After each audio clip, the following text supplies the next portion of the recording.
paz do Senhor, meu querido irmão, minha querida irmã. Louvo a Deus por mais uma oportunidade que Ele me concede poder estar aqui para apresentar o comentário de mais uma lição aí da CPAD. Nós temos hoje a lição de número 10, de 7 de março de 2021.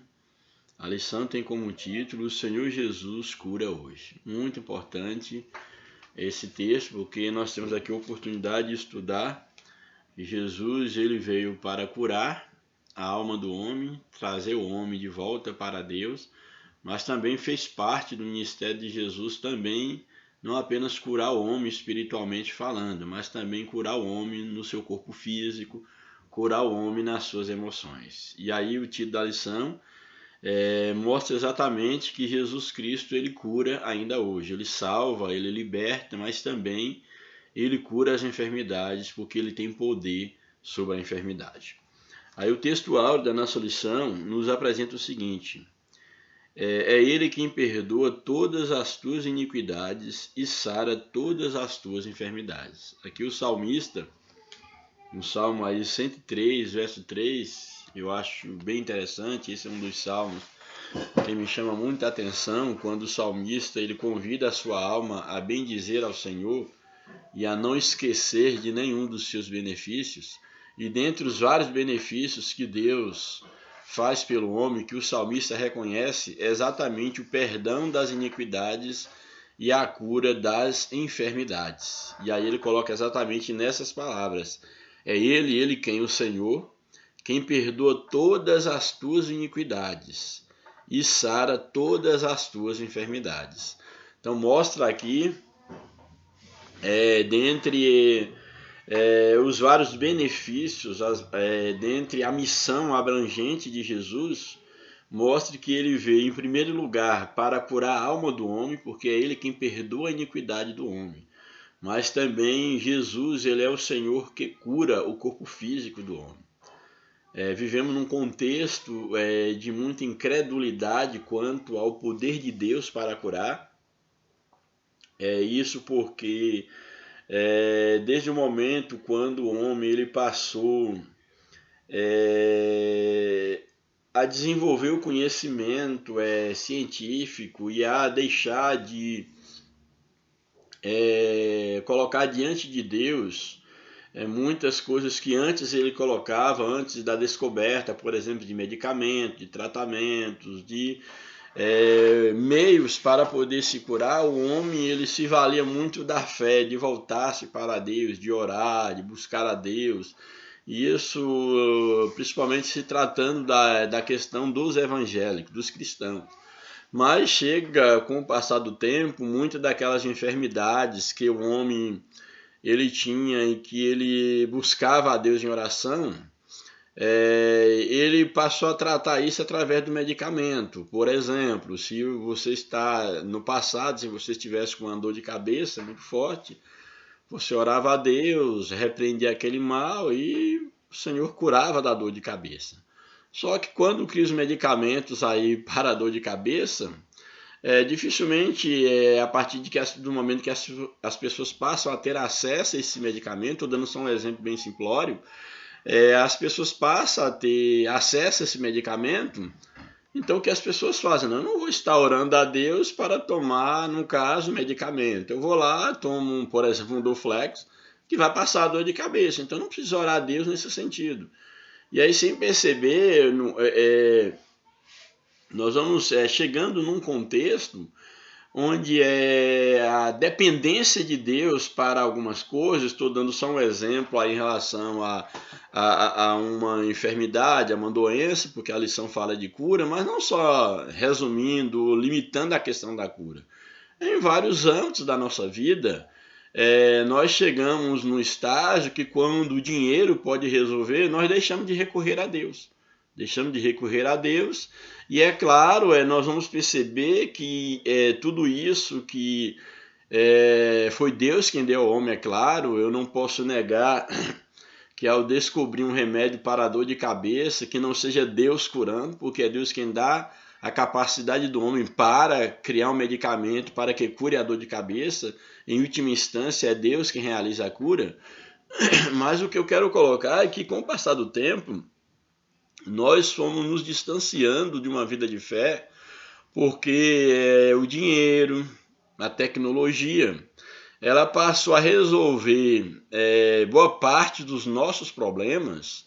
E repito, Deus está por trás da tecnologia, do avanço da ciência, mas por um outro lado, isso tem um preço no sentido de nós não entendermos e não creditarmos a Deus todos os avanços e ao mesmo tempo continuar com a mesma fé, com a mesma dependência de Deus. Pode parecer meio paradoxal estar colocando, mas é Deus quem dá a capacidade ao homem para construir isso e aquilo outro, sim. Mas ao mesmo tempo nós percebemos que, infelizmente, faz parte da natureza do homem decaído, ele, ao estar cercado de bênçãos, ele começar a agir como se não dependesse mais de Deus. A verdade é essa. Então, muitas das coisas que eu buscava pela via da oração, a partir do momento que o dinheiro pôde me dar isso, eu deixei de buscar a Deus, e isso também me levou a me afastar de Deus no sentido de uma fé mais confiante, no sentido de uma dependência espiritual de Deus. Então, nós não percebemos que nós temos nos afastado de Deus de uma maneira assim tão significativa que, às vezes, quando nós precisamos lançar a mão da fé, lançar a mão da confiança em Deus, muitas das vezes nós temos dificuldade. Às vezes você até ora, mas já não tem mais aquela convicção, já não crê que de fato vai acontecer alguma coisa, exatamente porque nós nos acostumamos a resolver os nossos problemas, a tomar conta dos nossos problemas e a agir como se nós não dependêssemos tanto de Deus. Essa é a realidade. E aqui, voltando ao texto, o salmista ele apresenta aqui, assim com muita propriedade, que nós devemos bendizer ao Senhor, porque o Senhor ele é aquele que cura a nossa alma, mas ele também cura o nosso corpo físico. Se hoje nós não obtemos cura da parte do Senhor, se hoje nós não temos fé para isso, se hoje nós não experienciamos a cura divina na nossa vida, é exatamente porque nós, com o passar do tempo, nós somos não crendo mais nisso. Nós somos desacreditando no poder de Deus também para curar as enfermidades. E isso, infelizmente, é uma realidade que nós não temos como tapar o sol com a peneira. Quantas das vezes, por exemplo, nós percebemos que quando no momento ali de uma jornada de oração, o que se chama pessoas para receber a oração, para a cura de uma enfermidade, alguma coisa dessa natureza, a gente sabe muito bem que boa parte das pessoas que, no caso, vão à frente para receber a oração, elas vão mais ali para agradar o pastor que está chamando, aquele que está orando, para ela não, no caso, não demonstrar para a demais comunidade a sua falta de fé, todo mundo está indo, então eu também vou. Mas infelizmente a maioria vai já sabendo que não vai acontecer nada, porque não crê nisso, e de fato não acontece nada. Não é que Jesus não cura, é porque infelizmente quando o cartão de crédito ele consegue cobrir aquilo que antes eu dependia de Deus, isso vai me afastando sem eu perceber de uma vida de dependência de Deus. Essa é uma análise que eu faço da nossa realidade. Bem, agora voltando então para a lição, Jesus é aquele que cura, que perdoa as iniquidades e que cura as enfermidades, como está apresentado no textual. E a verdade prática nos diz o seguinte: a cura de enfermidades é um dos benefícios da obra redentora do Calvário. Jesus, de fato, ele morreu para redimir, curar a nossa alma, mas também ele levou sobre si as nossas enfermidades. Isso aqui é algo bíblico que nós vamos, o comentarista vai apresentar e nós iremos ver aqui no decorrer da lição. Bem, indo para a leitura do texto em classe, da leitura bíblica em classe, nós temos aí o texto de Isaías, um texto clássico, Isaías 53, aqui apresenta apenas aqui do verso 4 ao verso 6 do capítulo 53 de Isaías, e também Mateus capítulo 8, os versos 16 e 17. Bem, então o que nós temos aqui em Isaías 53, que é a apresentação aí de Jesus, aí o servo sofredor. Temos o seguinte aí no verso 4. Verdadeiramente ele, quem Jesus, tomou sobre si as nossas enfermidades. Então, verdadeiramente ele tomou sobre si as nossas enfermidades e as nossas dores levou sobre si. E nós o reputamos por aflito, ferido de Deus e oprimido. Ou seja, quando o texto apresenta que verdadeiramente ele tomou sobre si as nossas enfermidades e ele carregou, no caso, levou também as nossas dores, ele foi oprimido, aflito, ferido de Deus. A primeira coisa que vem aqui, que deve vir à nossa mente, a ideia de Jesus levar a enfermidade, é a humanidade de Cristo. Eu tenho para mim, na minha concepção, a humanização de Jesus. Ao humanizar-se, Jesus ele assume a condição humana. A condição humana, a possibilidade de poder morrer, de sofrer e, por que não, adoecer.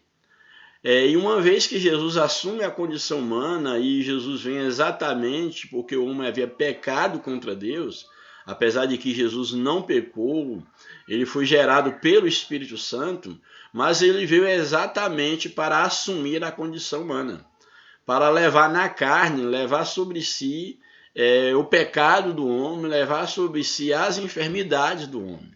Então Jesus, tanto no ato da sua humanização, ele assume a condição humana, como de fato ele triunfou sobre as enfermidades, porque não que ele tenha o seu ministério ao vir ao mundo foi para, Jesus veio ao mundo para curar o corpo físico do homem, mas ele veio para curar a alma do homem, para salvar a humanidade, mas nós sabemos que fez parte do ministério de Jesus a cura divina.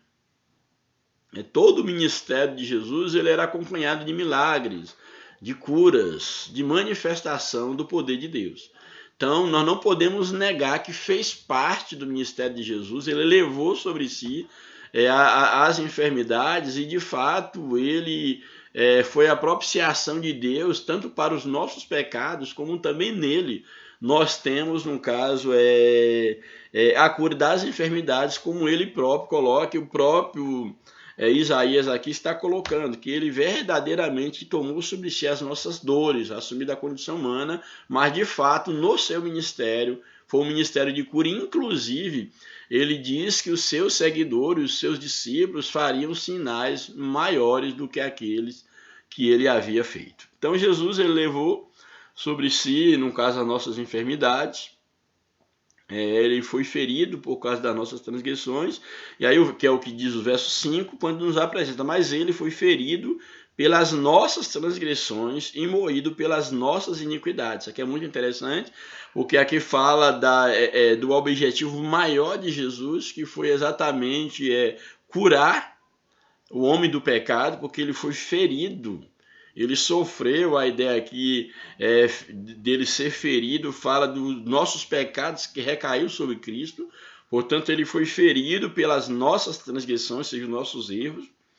Ele foi moído por Deus por causa das nossas iniquidades, e o castigo que nos traz a paz estava sobre ele. Ou seja, o castigo que nos trouxe a paz foi o sofrimento de Jesus.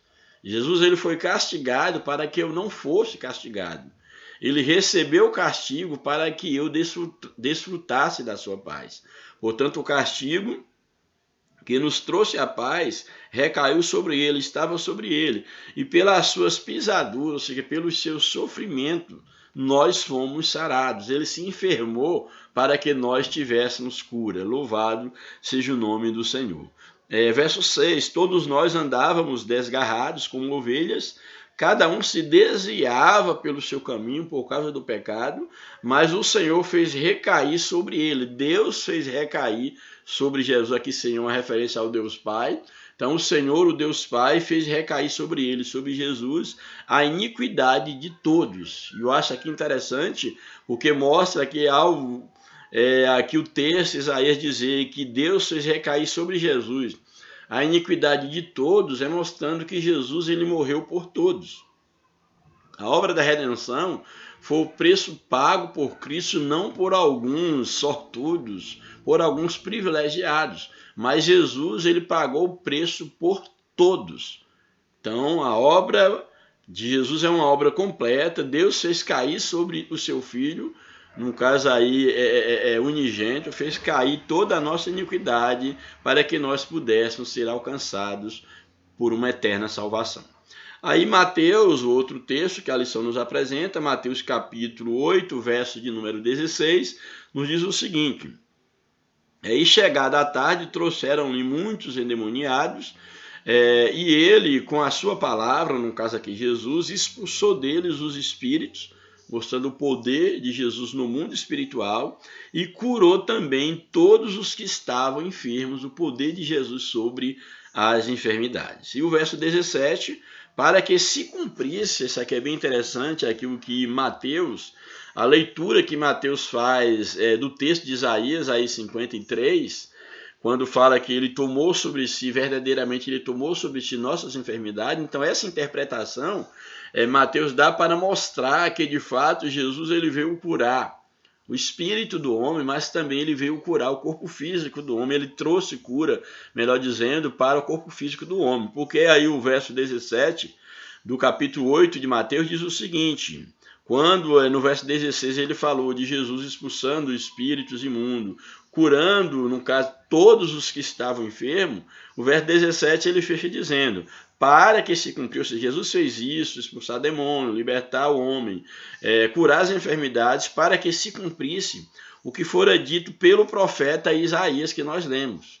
Fora dito pelo profeta Isaías: ele tomou sobre si as nossas enfermidades e levou as nossas doenças. Louvado seja o nome do Senhor, que é exatamente o que está lá no verso 4, quando diz: ele tomou sobre si as nossas enfermidades e levou sobre si as nossas doenças. E aí o verso dá a sequência aqui, no caso Mateus faz esse recorte aí do verso 4, fragmentos do verso 4.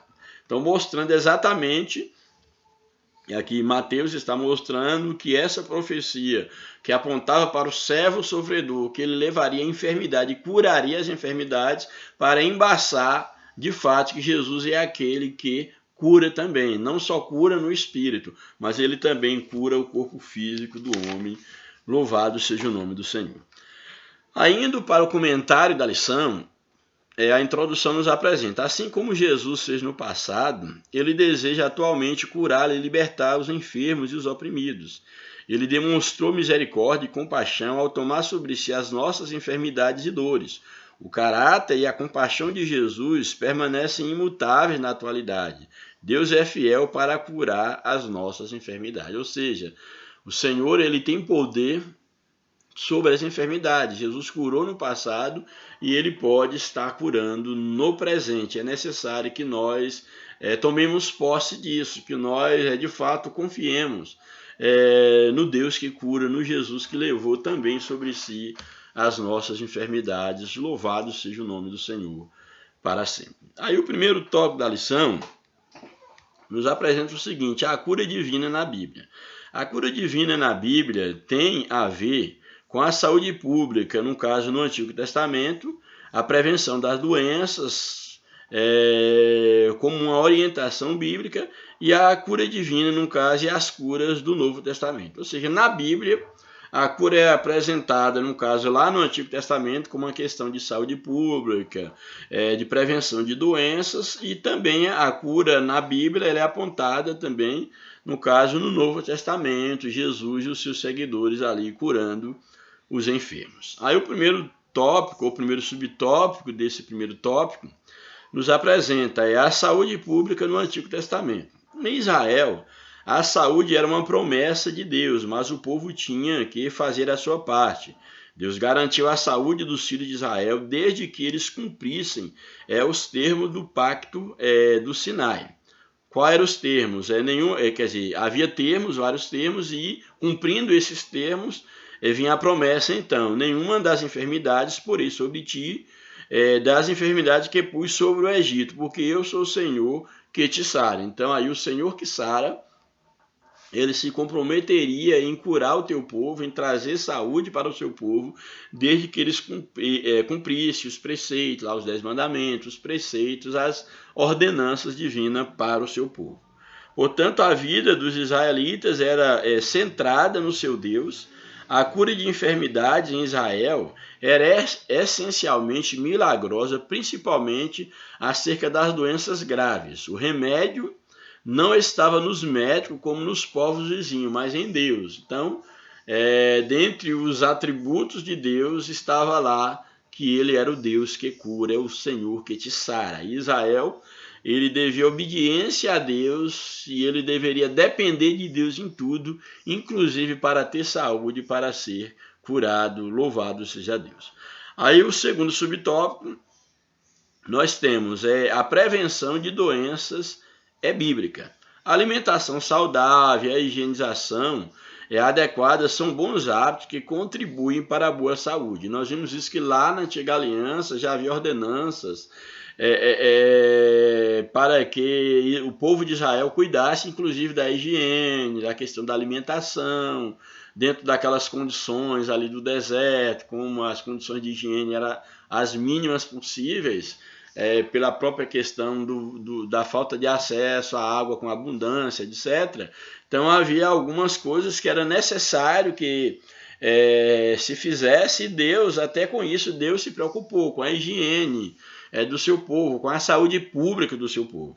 Portanto, a alimentação saudável, a higienização adequada são bons hábitos que contribuem para a boa saúde. Quando a lei de Moisés instruiu o povo sobre o padrão de higiene lá em Levítico 15, e os preceitos, no caso dietéticos, lá no capítulo 17, embora parte, é claro, desses preceitos ali, dessas ordenanças, tivesse o sentido de uma purificação cerimonial, mas havia também ali a questão, o objetivo, a questão da saúde pública, a saúde da população.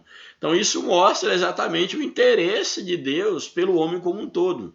Não só no aspecto espiritual, mas no seu aspecto social, no seu aspecto físico. O homem como um todo vamos dizer, alvo do amor, do cuidado de Deus. Portanto, o objetivo principal, também ali no caso, embora parte fosse cerimonial, mas o objetivo principal dessas recomendações, dessas instruções de higiene, o objetivo principal era a saúde do povo mesmo, a saúde da população. Isto mostra o interesse divino na saúde, tanto pública quanto individual. A religião, nesse caso, se constitui num veículo eficaz para a conscientização coletiva. Isso é o que eu acho muito interessante. A religião, o evangelho, o cristianismo, ele deve enxergar o homem como um todo. Ele deve fazer o seu papel espiritual, mas também de levar o homem à conscientização, de cuidar do seu corpo, de ter uma boa alimentação, do exercício físico, dos cuidados necessários para o seu corpo, porque uma vez que eu cuido do meu corpo, eu estou cuidando também do outro, no sentido de que eu estou contribuindo para uma sociedade mais saudável e também eu vou estar, vamos dizer assim, eu não vou estar concorrendo ou tornando mais difícil a vida daqueles que não têm uma consciência de cuidar de si mesmo. Daí o cristão deve ter essa consciência tanto de cuidar de si, quanto de mostrarem a outros a necessidade de poder se cuidar, de poder cuidar da saúde, cuidar da sua vida como um todo. O Novo Testamento mostra que a finalidade era uma questão, no caso da cura, dos cuidados que a religião tem que ter, era de saúde pública, e não a purificação espiritual ou a salvação ou santificação. Então a ideia no Novo Testamento aqui do cuidado com a saúde era uma questão mesmo de pensar o todo no tocante à saúde pública, mesmo porque a própria cura de um enfermo, etc., alguma coisa que ele tinha que fazer, que na Nova Aliança já não faz mais nenhum sentido a questão cerimonial, mas é o cuidado mesmo com a saúde pública, com a saúde, no caso, da comunidade. Aí o subtópico 3, o Novo Testamento, as curas de Jesus. Israel dependia mais de Deus e a sua garantia da saúde estava na obediência. O número de enfermos era alto E as curas efetuadas por Jesus logo chamavam a atenção do povo. Olha, um povo pobre, que dependia de Deus, e surge agora no cenário Jesus, um homem que está curando enfermidade. E é claro, o número de pessoas que viam até Jesus era muito grande, exatamente porque via nele o poder de Deus para poder curar as enfermidades. Então isso chamava a atenção do povo, e Jesus veio ao mundo, claro, Jesus veio ao mundo para salvar um homem do pecado. Ele veio para isso, mas, no entanto, por causa da miséria humana, ele operou muitos milagres, prodígios e maravilhas. A missão de Jesus, o Verbo se encarnou para resgatar o homem para Deus. Essa foi a missão principal, foi o objetivo principal da encarnação de Jesus. Mas, estando aqui, Jesus não podia ser indiferente com a miséria dos homens, com a carência do povo, e daí ele curou muitos enfermos, ele operou milagres, prodígios e maravilhas, como a própria palavra de Deus nos apresenta. O Senhor se compadecia dos enfermos, dos oprimidos e de todos os de espírito abatido, porque essas pessoas andavam como ovelhas que não têm pastor, como a Bíblia nos apresenta lá em Mateus 9, Marcos 6, etc. Então, a compaixão era a principal motivação de Jesus para ministrar ao povo, e isso não mudou com o tempo, pois a promessa da cura divina continua valendo, e a cura divina, inclusive, é um dom aí dentre os dons espirituais. E é necessário que nós entendamos que Jesus ele compadeceu daqueles que estavam enfermos quando aqui ele esteve no seu ministério. Apesar dele não ter vindo necessariamente para curar, ele veio para resgatar a alma do homem, mas da mesma forma como Jesus ele se compadeceu naquele tempo, ele continua compadecendo daquele que está enfermo. Então, se você está enfermo, você está precisando de uma cura, o Senhor ele pode te curar. Você pode confiar em Deus e, segundo os propósitos de Deus, já que Deus não faz nada sem um propósito, o Senhor pode sim restaurar a sua saúde, mas levando em consideração que a cura da alma é aquilo que o homem mais precisa, mas Jesus ele pode sim curar também o corpo. Aí o tópico 2 da lição nos apresenta a cura divina como parte da salvação. O discurso profético de Isaías 53 anuncia a obra redentora de Jesus no Calvário. Encontramos alguns detalhes dessa palavra profética no Novo Testamento que mostram com clareza que a salvação e a cura divina caminham juntas. É claro que nós temos que ter cuidado ao analisar essa proposição aqui, de que a cura divina é como parte da salvação. Temos que ponderar algumas questões. Não quer dizer que necessariamente, uma vez que eu sou salvo, que necessariamente eu serei curado, eu tenha que ser curado, não é assim que funciona. Mas o que nós devemos analisar é que Jesus ele é um Jesus que salva e que também ele cura as enfermidades. Ele tem poder sobre a enfermidade. Ele tem poder sobre o pecado, tem poder sobre o mal, mas ele também tem poder para curar o corpo físico. Porém, nós temos que ter cuidado para não dizer que necessariamente a salvação tem que seguir a salvação ou vir acompanhado da salvação a cura divina. Aí a gente tem que ponderar um pouco, no caso, essas observações. Mas dentro do tópico aí 2, nós temos o primeiro subtópico falando da salvação. É um termo que se aplica a diversas ações de Deus no Antigo Testamento, em favor do seu povo. No Antigo Testamento, a salvação poderia dizer respeito ao livramento da escravidão, no caso dos inimigos do povo de Israel, o livramento da fome, da espada, das enfermidades, tudo isso tinha sentido da salvação da parte de Deus. A salvação da condenação eterna é o livramento do poder da maldição, do pecado e a restituição do ser humano à comunhão com Deus. Essa é a maior de todas as salvações que o homem precisa. Exatamente livrar-se do juízo divino, da condenação eterna.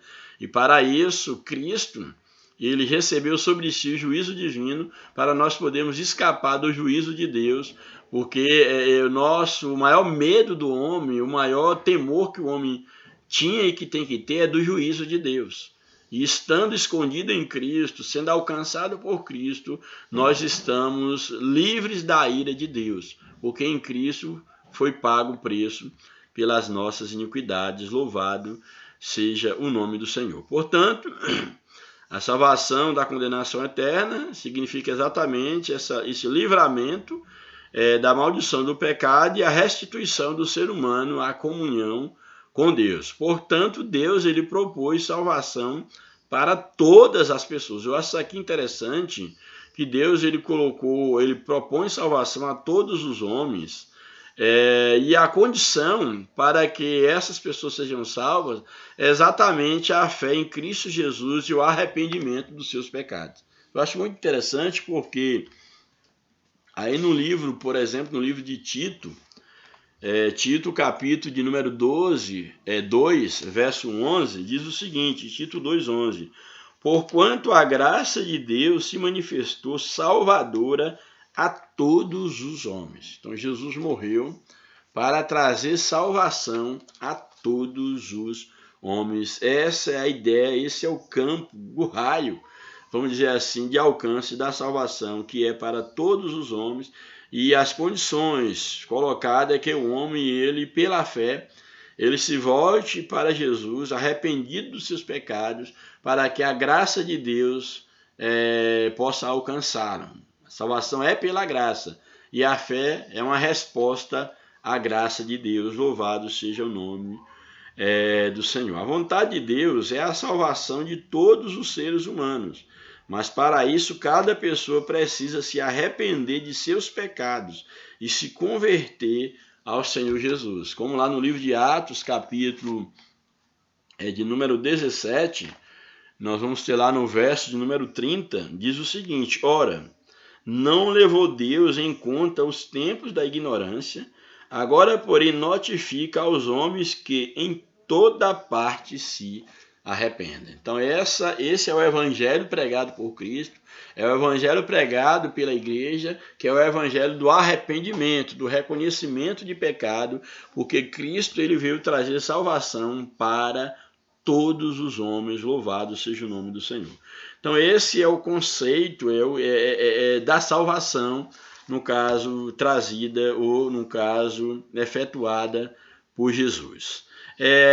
O subtópico 2 fala sobre a cura divina, mostrando o quê? Que a cura divina é um ato soberano da graça de Deus, da graça e da misericórdia divina, que através do poder do Espírito Santo restaura física e ou emocionalmente aqueles que demonstram fé em Jesus Cristo. Ou seja, a cura divina é a graça de Deus, é um favor de Deus, é a misericórdia de Deus, que é exatamente efetuada na vida daqueles que se voltam para Deus, que crê no poder de Deus e que são alcançados pela cura tanto física quanto emocional, porque o Senhor ele tem poder para fazer isso, restaurar o homem, vamos dizer, de uma maneira completa. Louvado seja o nome do Senhor.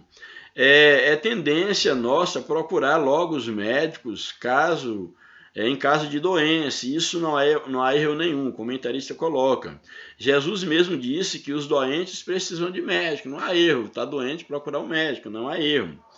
Mesmo porque Jesus ele opera, Deus ele trabalha também através da medicina, isso é indiscutível.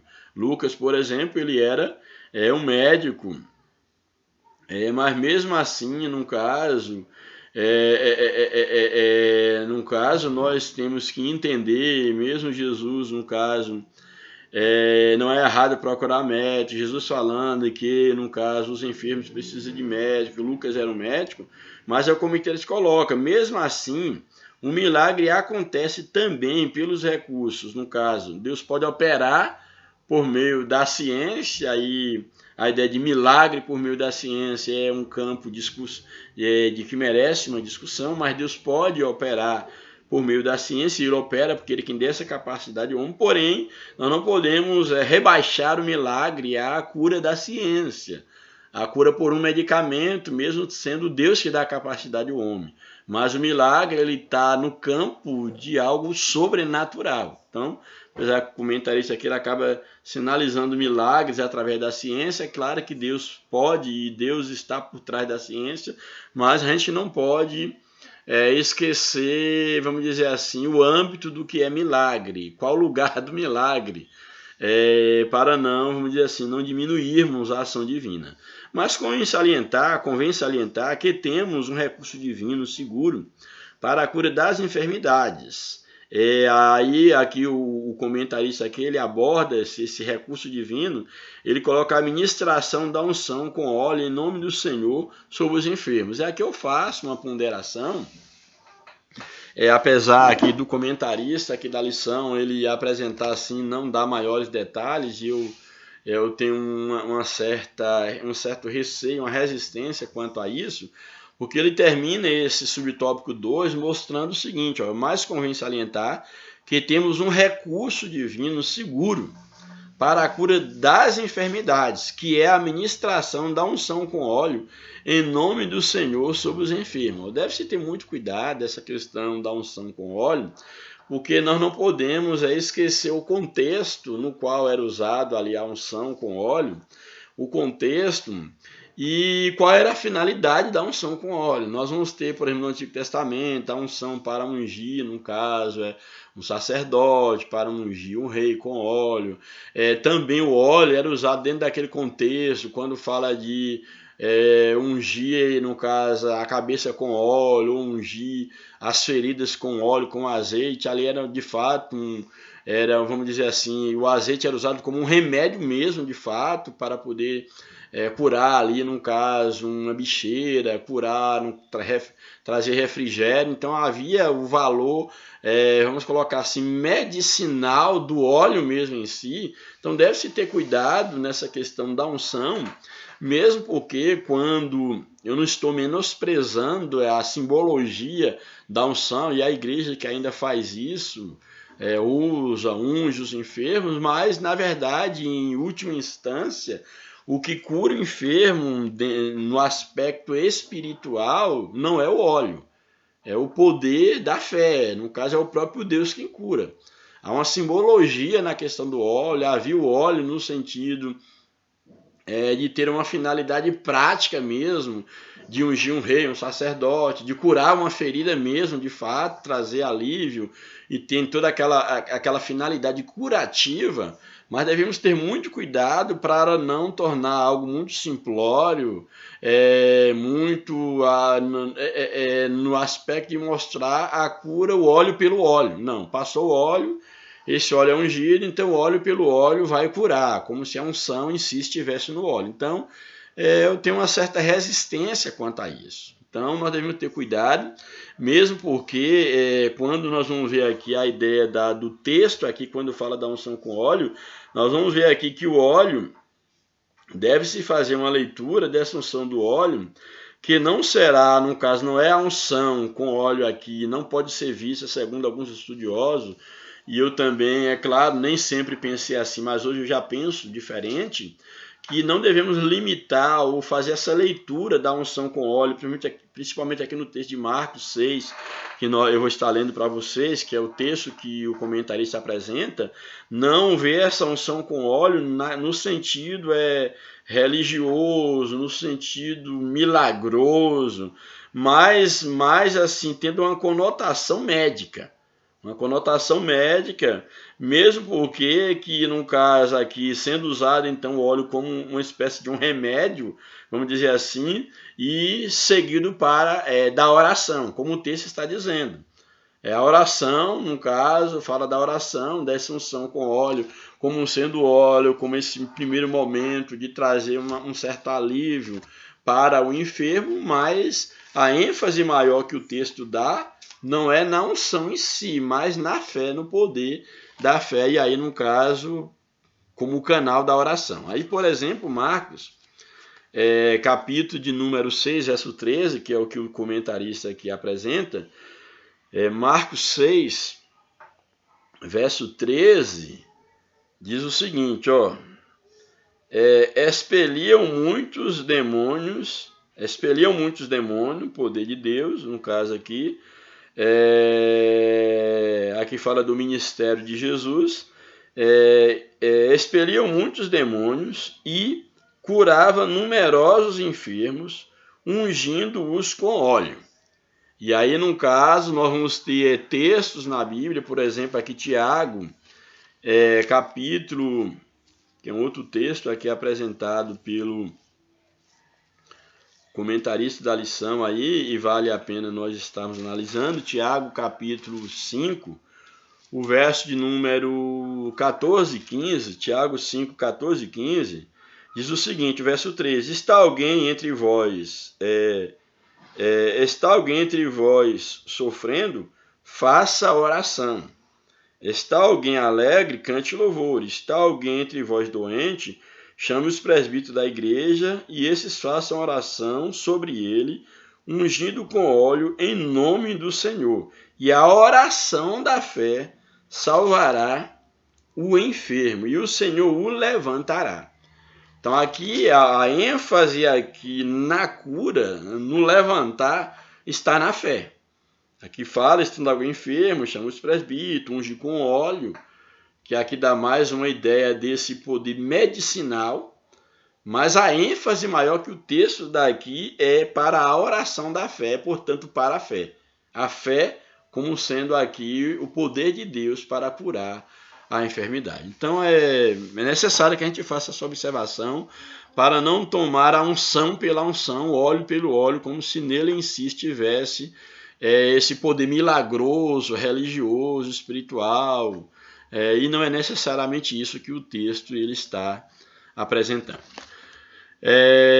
O terceiro subtópico desse tópico fala sobre salvação e cura. A obra de Jesus ela é completa, a expiação no Calvário resulta na nossa redenção e alcança também a cura do nosso corpo físico. Desde o Antigo Testamento, que a salvação e a cura andam juntos, segundo aqui o comentarista. A cura espiritual geralmente precede a cura física. Aqui o comentário está colocando, geralmente a pessoa quando ela é curada espiritualmente, ela recebe a cura física. Isso aí não pode ser colocado como lei, não pode ser colocado, mesmo porque tudo que Deus faz é com um propósito, e isso é uma coisa que para mim é muito cara, nós percebemos que tudo que Deus faz, ele faz com o objetivo de que o seu próprio nome seja glorificado. É claro que Deus ele tem interesse pela a cura física, o bem-estar, a saúde, a felicidade do homem, sim, sem sombra de dúvida. Mas há um propósito em tudo aquilo que Deus faz. Ser curado espiritualmente não quer dizer que necessariamente você será curado fisicamente. Isso é uma realidade que nós não podemos negar e nem tapar o sol com a peneira. É Ele quem perdoa, Jesus quem perdoa todas as tuas iniquidades, quem sara todas as tuas enfermidades. Como nós já vimos aí no Salmo 103, verso 3.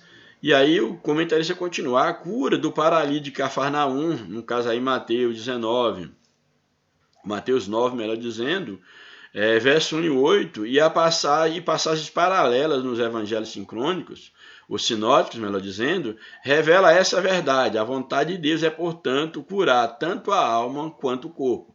Aí na cura, por exemplo, do paralítico de Cafarnaum, que está em Mateus capítulo 9, nós vimos aqui que Jesus ele teve interesse tanto em curar a alma, como também ele curou o corpo físico do paralítico. Aí, no caso, o comentarista apresenta esse texto para mostrar que a cura divina segue a cura da alma. Não necessariamente todos que são curados na alma vão ser curados fisicamente, mas Jesus, o poder de Deus, ele pode operar também a cura física sem sombra de dúvida. E nesse caso aqui, nós vimos aqui que o paralítico ele precisava de uma cura física, aparentemente era o que ele queria, porém Jesus traz para ele uma cura mais urgente que ele precisava, que era a cura da sua alma, e em seguida traz a cura física, que é aquilo que ele, no caso, buscava. Por exemplo, aí nesse episódio de Mateus 9, verso 1 ao 8, Mateus 9, verso 1 ao 8, por exemplo, no verso, vou ler aqui, o verso 1 vai dizer que entrando Jesus no barco, passou para outra banda, e foi para, no caso, para a sua própria cidade.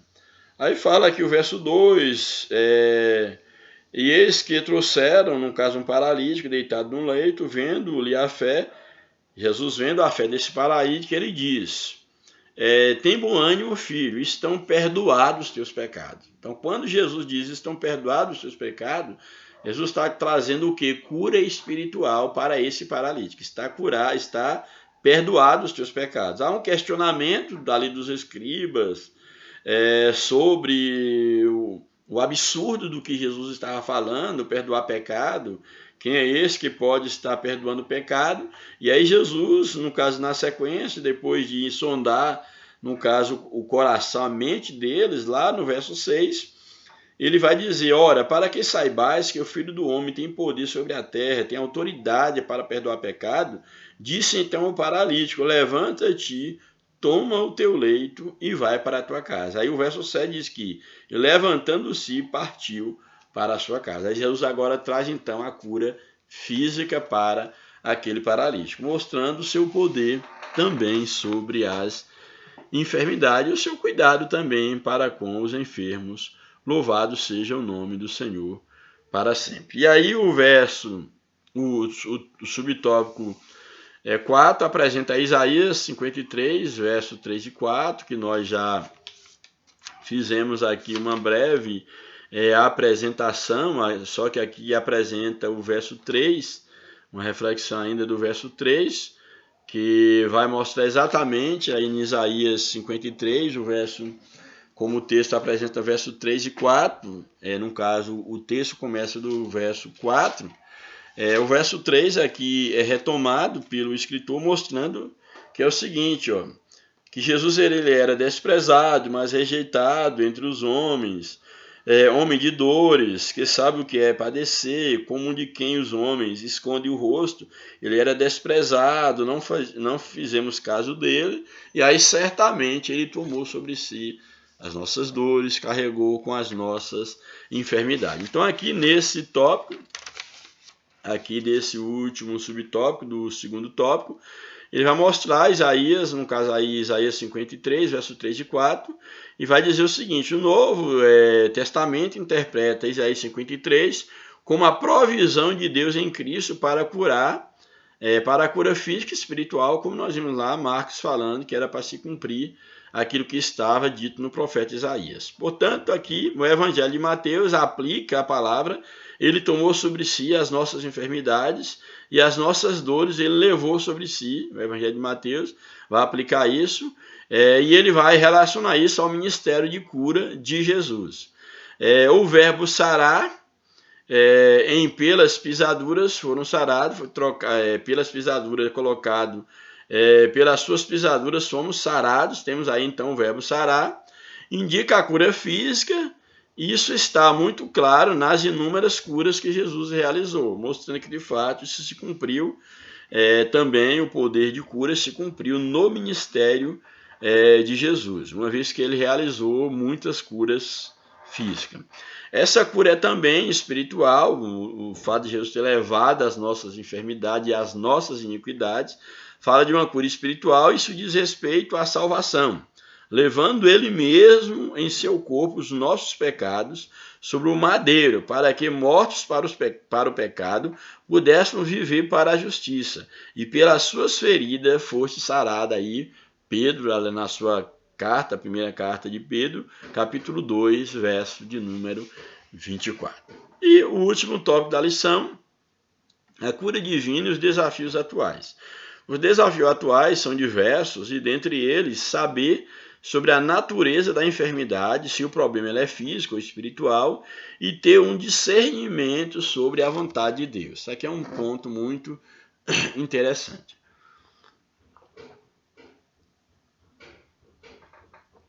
O que esse tópico está nos mostrando aqui? A cura divina e os desafios da atualidade, os desafios atuais. É nós entendermos, sabermos discernir o problema, a enfermidade, se é um problema de fato físico ou espiritual, ter um discernimento. É uma patologia, é algo físico, é uma ação maligna que leva alguém a estar enfermo. Então esse é um desafio que não é só atual, mas também foi no tempo de Jesus, no tempo da igreja e também hoje, não é diferente. Aí vem o primeiro subtópico desse último tópico, as doenças.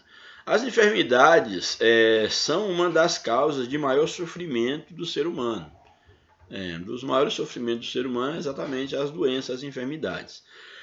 Elas são consequências diretas ou indiretas do pecado, pois se não existisse o pecado, não existiria as enfermidades. Isso aqui é muito importante observar que, em última instância, toda enfermidade ela é consequência do pecado. Então, de forma direta ou indiretamente, a enfermidade ela é consequência do pecado. Porém, é interessante que o comentarista faz assim uma observação, quando ele coloca que se não existisse pecado, não existiria enfermidade, mas isso não significa que todos os enfermos estejam em pecados. Não quer dizer a enfermidade é uma consequência do pecado, sim, em última instância sim. Mas não quer dizer que todos os enfermos estão em pecado. Todos os enfermos são pecadores, como são todos os homens. Quem está enfermo ou não é um pecador. Mas dizer que todos os enfermos estão em pecado, isso já é uma outra coisa. Então, existem enfermidades que são consequências diretas do pecado, consequência mesmo. O homem pecou e ele está ali colhendo consequências do seu erro. Suponhamos alguém, por exemplo, ele se entrega à vida da prostituição, aí do sexo livre, e de repente pega uma doença transmissível. Essa enfermidade é consequência direta do seu pecado. Então há muitas enfermidades que é consequência do pecado, da ignorância do homem, e etc. Mas tem enfermidades que não é consequência de pecado, é questão mesmo patológica. É claro, é a consequência em última instância, que todo homem é um pecador, mas não que alguém esteja em pecado por estar enfermo. Então isso aí é uma observação que eu acho que é muito importante para não partirmos do princípio, como alguns infelizmente advogam, que quem está enfermo é porque está em pecado, e não é assim. Nós vimos o apóstolo Paulo enfermo, Timóteo, enfermidade e muitos exemplos na Bíblia de pessoas que passaram por momentos de enfermidade. Então é necessário ter essa consciência. Há enfermidades que são consequências do pecado, no entanto, não se pode generalizar, visto que cada caso tem as suas peculiaridades. Aí o segundo subtópico, mostra as enfermidades entre os crentes. Grandes homens de Deus não conseguiram se livrar das doenças. Esse é um desafio, às vezes, fora da compreensão humana. Por quê? Mas não serve de Deus, por que sofrer, por que adoecer? Deus tem os seus propósitos. O apóstolo Paulo tinha um espinho na carne, seja qual for a interpretação que dá na carne, mas é dito como uma, no mínimo é visto como uma enfermidade ou como um problema. Esse espinho na carne de Paulo, e alguns até batem o martelo que sem dúvida era uma enfermidade. Timóteo tinha problemas estomacais, portanto era um servo de Deus, mas tinha doença, não é porque estava em pecado. Trófimo, que era um ajudante de Paulo, Paulo deixou doente em Mileto, que vai vários casos, Timóteo, etc., pessoas que enfrentaram a doença. Então, mostrando que estar doente não é necessariamente estar em pecado. E aí o terceiro e último subtópico é não confundir doença com possessão maligna. Jesus conferiu à sua igreja o poder de curar enfermos e libertar os oprimidos do diabo. Por exemplo, havia pessoas que Jesus, ao libertar pessoas que estavam enfermas, mas que de fato o que elas tinham não era necessariamente uma enfermidade, mas era um espírito maligno que tornava aquela pessoa daquela forma. E ao libertar daquele espírito maligno, a pessoa estaria necessariamente sã. Então, Jesus deu poder para libertar os oprimidos do diabo, e é dever nosso, enquanto igreja, usar essa autoridade em nome de Jesus para diminuir o sofrimento humano.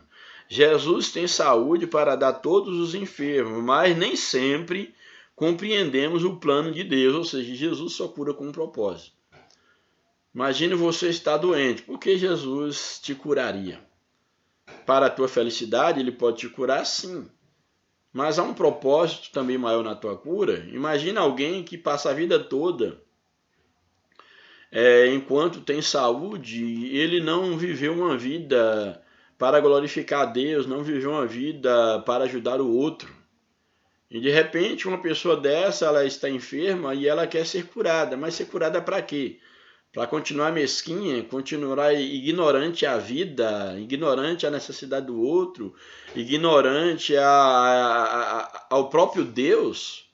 Então qual o propósito de Jesus te curar? Por que você quer ser curado? É ser curado porque eu quero curtir a vida, continuar ignorando aqueles que estão à minha volta, ignorando o próprio Deus. Esse é o motivo que você precisa ser curado. Então Deus, ele é um Deus de propósito, nunca esqueça disso. Portanto, há um plano de Deus para determinadas pessoas. Duas coisas básicas devemos observar. Primeiro, se a enfermidade ela é o quê? Uma opressão maligna ou é uma questão médica. Então, a gente, ao deparar com o enfermo, a gente tem que perceber, olha, isso aqui é um problema maligno. Se é maligno, então eu vou expulsar aquele espírito mau. Mas se é médico, deve ser tratado, orando, é claro, para que a cura divina aconteça, ou através de tratamento médico.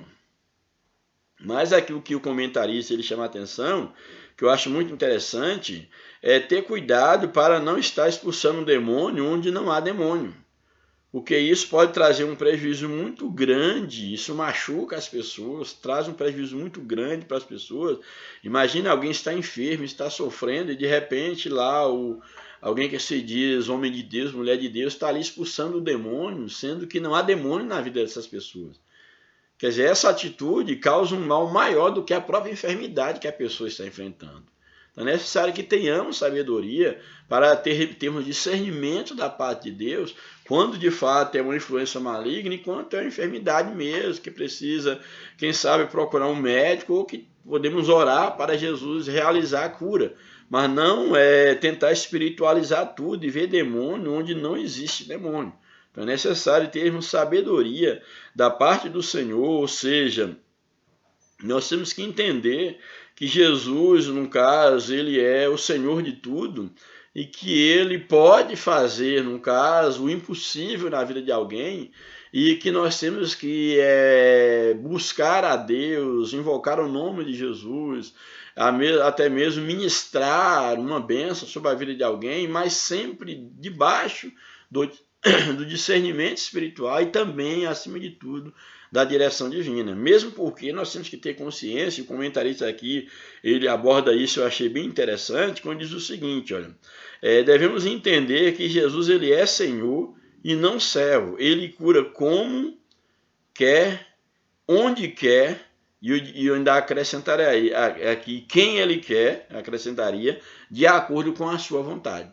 Então, sempre nós devemos pedir a Deus para que ele venha interferir, pedir a interferência divina, mas sempre condicionada à vontade de Deus. Que seja feita a tua vontade, louvado seja o nome do Senhor.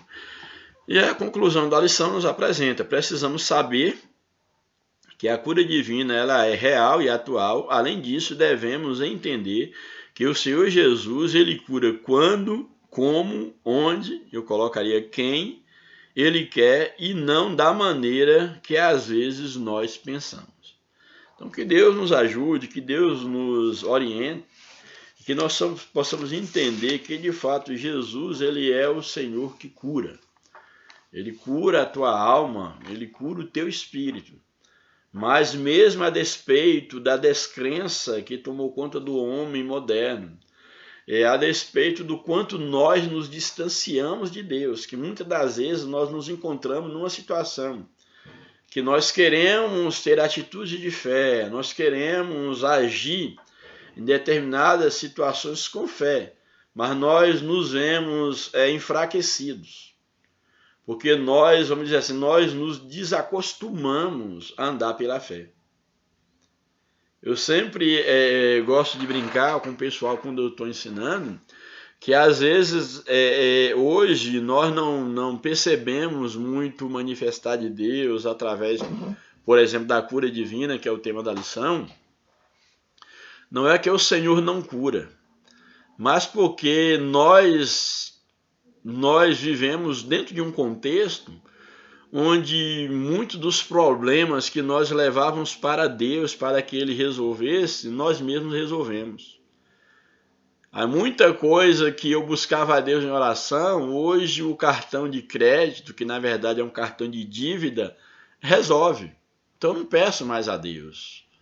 Num passado não muito distante, alguém orava a Deus para, num caso, curar uma dor de cabeça. Hoje eu compro um comprimido lá na farmácia, baratinho, e cura a dor de cabeça. Eu não preciso incomodar Jesus mais com isso.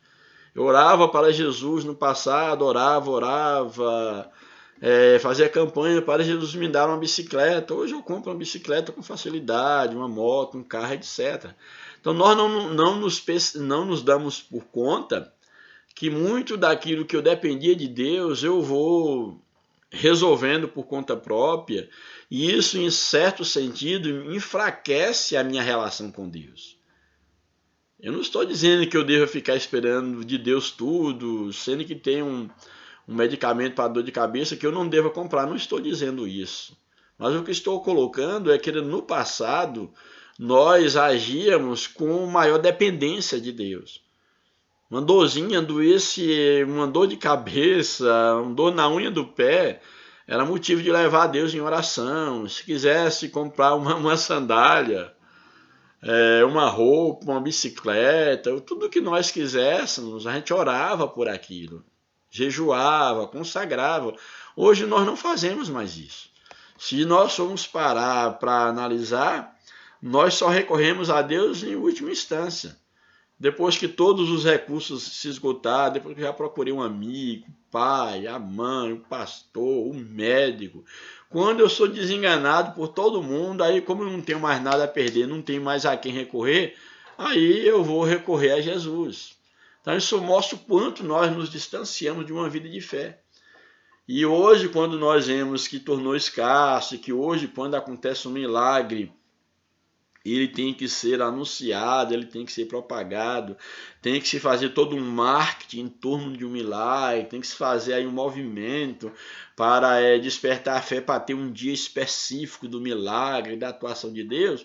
Isso mostra exatamente o quanto essas coisas elas estão distantes de nós, o quanto isso já não faz parte do nosso dia a dia enquanto igreja, infelizmente.